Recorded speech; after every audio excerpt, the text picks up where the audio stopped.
The 812 Competizione may use a formula that dates back to Ferrari's very beginning, a naturally aspirated V12 driving the rear wheels of a two-door two-seat GT. But you can't call this car and its convertible sibling, the Competizione A, old school. Like all modern Ferraris, it's about as high-tech as performance cars get, with all sorts of clever engineering details to pore over.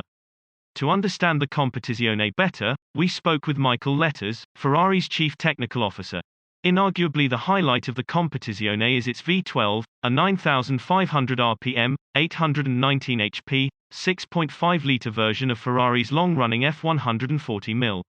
If you're wondering how Ferrari managed to extract 9,500 revolutions per minute and 819 horsepower from a big engine without resorting to forced induction or electric augmentation, well, so were we. Letters and his team employed a number of techniques, but perhaps the most important is the use of finger followers in the valve train rather than employing typical bucket and shim tappets to open the valves. Letters said that it's possible to achieve a 9,500 rpm redline in this V12 by using traditional tappets, but the wear on those parts would be unacceptably high. Plus, it's always good to reduce engine weight wherever possible.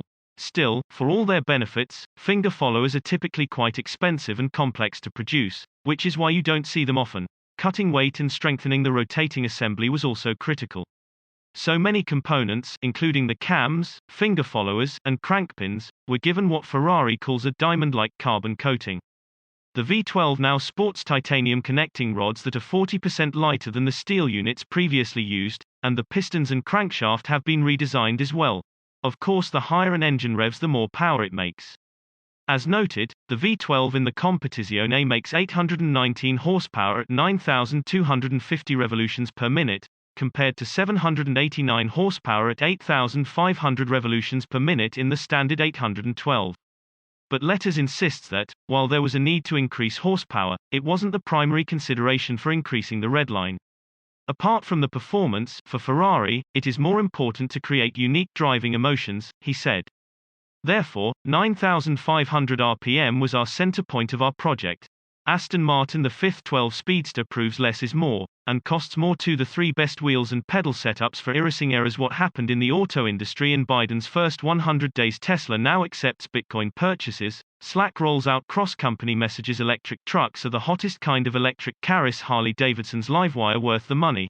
The 2020 Porsche Macan GTS hides performance behind the numbers. 8 things we learned from the director and star of Baby Driver: how to keep brake dust off your wheels. Ferrari also had to install gasoline particulate filters in the Competizione's exhaust system to meet upcoming European emissions regulations.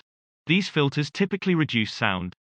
Letters estimates it was around 10 decibels in this case, but more important than the loss of volume was the loss of those high-frequency tones that define the modern Ferrari V12 sound. We don't want to make noise, Letters says. We want to make music. We have to recover the quality of the sound. The particulate filter works like a damper.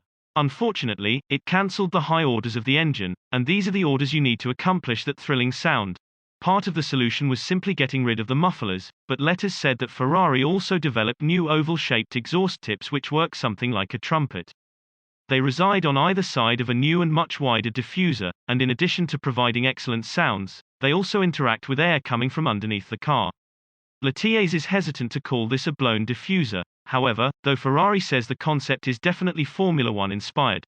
As we've come to expect, the 812 Competizione features a number of aerodynamic and chassis upgrades over the Superfast, but the one that stands out is the rear-wheel steering system.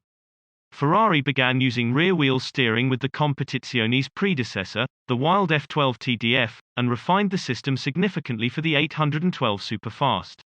All four-wheel steering systems have the ability to steer the rear wheels in either the opposite or same direction as the fronts, but the system in the Competizione can also steer either rear wheel independently of the other. That sounds like it would feel unusual, at the very least, but Letters says it was implemented to make the car feel more natural and thus confidence-inspiring. Ferrari calls its four-wheel steering system modern. Ferraris typically have an incredibly sharp and responsive front end. However, in the F12 TDF especially, and the Superfast to a lesser extent, this amazing turn-in makes the rear feel loose. This new rear steer system is designed to give drivers confidence that the rear is following the front without losing that hyper-sharp contemporary Ferrari front end. And Letters says the system isn't programmed to do anything the driver wouldn't expect. It's only reacting to what the front wheels are doing. There's obviously a lot more to talk about, and we'll certainly do that once we get the chance to drive the Competizione. But let this be proof that, while a front-engine V12 GT car might seem like an anachronism, the Competizione is anything but.